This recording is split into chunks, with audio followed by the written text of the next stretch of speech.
கைமாம்லேருந்து பேசுகிறேன், யூடியூப்லேருந்து. நான் இன்றைக்கி மேங்கோ ஜூஸ் பண்ண போகிறேன் உங்களுக்கு.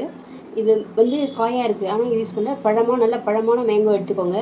இந்த தோல்லாம் சீவி வச்சுட்டு இதே மாதிரி ஃபேஷியல் முகத்துக்கு தேய்ங்க. நல்லா ஃபேஷியல் மாதிரி நல்லா முகம் கைக்கெல்லாம் தேய்ச்சிங்கன்னா கிளியராக நல்லாயிருக்கும், க்ளோயிங்காகவும் வரும் பாருங்கள். உள்ளே சாப்பிட்றதோட மேலேயும் தேய்ங்க அந்த பழத்தை வேஸ்ட் பண்ணாமல். இப்போது மேங்கோ ஜூஸ் பண்ண போகிறோம். மேங்கோ ஜூஸ்க்கு தேவையானது மேங்கோ, பால், சர்க்கரை. அது மாதிரி இந்த பால் வந்து சில பேருக்கு ஸ்மெல்லு பிடிக்காது மேங்கோ ஜூஸ் போடும்போது. அதனால் லைட்டாக கொஞ்சோண்டு நான் பூஸ்ட், ஹார்லிக்ஸ் கூட போட்டுக்கலாம். நான் ஹார்லிக்ஸ் தான் போடுவேன், இப்போ பூஸ்ட் தான் இருக்குது. அதனால் ஹார்லிக்ஸ் லைட்டாக கொஞ்சோண்டு அந்த பாலில் போட்டிங்கன்னா டேஸ்ட்டாக இருக்கும், டிஃப்ரெண்ட்டாக இருக்கும். இப்போ மிக்சியில் கழுவி வச்சுருக்கேன். ஓகே, இதில் மேங்கோ இப்போ பாருங்கள், பூஸ்ட் சும்மா லைட்டாக அந்த பால் ஸ்மெல்லு போகிறது பிடிக்காது சில பேருக்கு. அதான் ஒரு சிட்டிகை அவ்வளோதான். ஏன்னா அப்புறம் பூஸ்ட் ஸ்மெல் வந்துடும், மேங்கோ வந்து தெரியாது, அதுக்கு தான். இப்போ மேங்கோ போட்டுக்கோங்க. நல்லா எல்லா மேங்கோ போட்டுடணும்.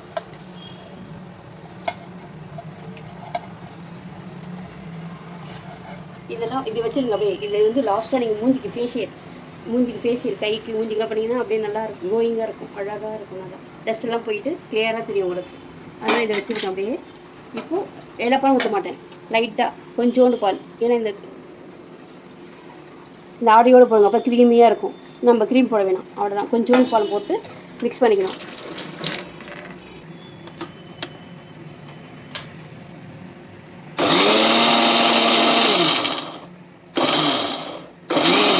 எப்போ ஜூஸ் போட்டாலுமே பிடிச்சிட்டே அடிங்க, அப்போ தான் ஒரு நல்லாயிருக்கும். ஏன்னா ஒரே தான் அந்த ஹீட்டுக்கு டேஸ்ட்டு போயிடும். இப்போ வந்து நான் சுகர் போட்டுப்பேன். இந்த டைமில் சுகர் போடுங்க.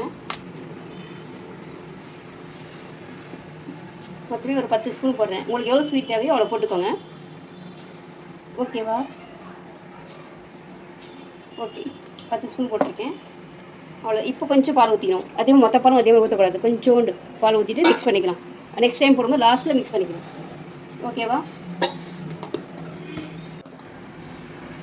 ஓகே, பாருங்கள் எப்படி க்ரீமியாக வந்துருக்குல்ல. இப்போது கொஞ்சம் பால் ஊற்றிக்கணும். ஏன்னா இது மாம்பழம் வந்து ஸ்வீட் இல்லை, அதனால 10 ஸ்பூன் போட்டிருக்கேன். அது நான் மாம்பழம் ஸ்வீட்டாக இருந்தால் நம்ம தேவையே இல்லை, சக்கரை கூட 4 ஸ்பூன் போதும். இது மேங்கோ வந்து அப்படியே சப்புன்னு இருக்குது, அதை ஏன் வேஸ்ட் பண்ணிட்டு ஜூஸ் போடுறேன். ஏன்னா பசங்க வந்து ஃப்ரெஷ்ஷாக சாப்பிடுவாங்க, அதனால தான் ஜூஸ் போடுற, வேஸ்ட்டாக போகக்கூடாதுல. ஜூஸ் போடலாம் குடிக்கலாம், அதுக்காக தான் மிக்ஸ் பண்ணிக்கணும்.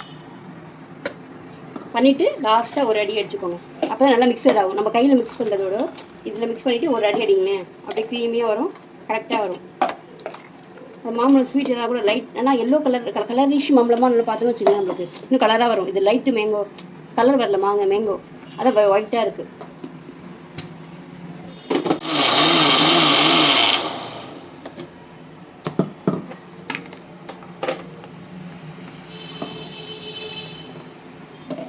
பாருங்க இப்படி க்ரீமியாக இருக்கா.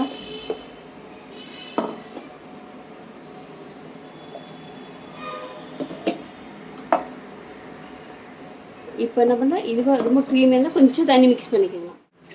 இது பாருங்கள், 1/4 லிட்டர் ரொம்ப தண்ணி யூஸ் பண்ண டேஸ்ட் போயிடும். அதுவும் இதில் அடிக்கணும், அப்போ தான் நல்லாயிருக்கும். நம்ம இதை ஊற்றுற டேரெக்டாக அந்த டேஸ்ட்டு போயிடும். போட்டு இதில் போடுங்க. ஓகே, இப்போ கொஞ்சம் போட்டு மிக்ஸ் பண்ணிவிட்டு இதில் அடிச்சிங்கன்னா கரெக்டாக வரும், கரெக்டாக செட் ஆகிடும் உங்களுக்கு.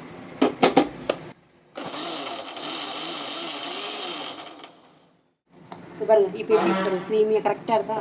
கரெக்டாக இப்போ ஊற்றி குடிக்கிறது கரெக்டாக இருக்கும் பசங்களுக்கு. அதான் இங்கே பாருங்கள். ஓகே ஓகே ஓகே, எப்படி இருக்குது? சாப்பிட்டுட்டு எனக்கு பெல் ஐக்கான் பண்ணுங்கள், சப்ஸ்கிரைப் பண்ணுங்கள், லைக் பண்ணுங்கள். ஓகே, எப்படி இருக்குன்னு சொல்லிட்டு கமெண்ட் பண்ணுங்கள், அப்போ தான் எனக்கு தெரியும் நான் என்ன பண்ணுறேன் மிஸ்டேக்குன்னு சொல்லிட்டு. ஓகேவா?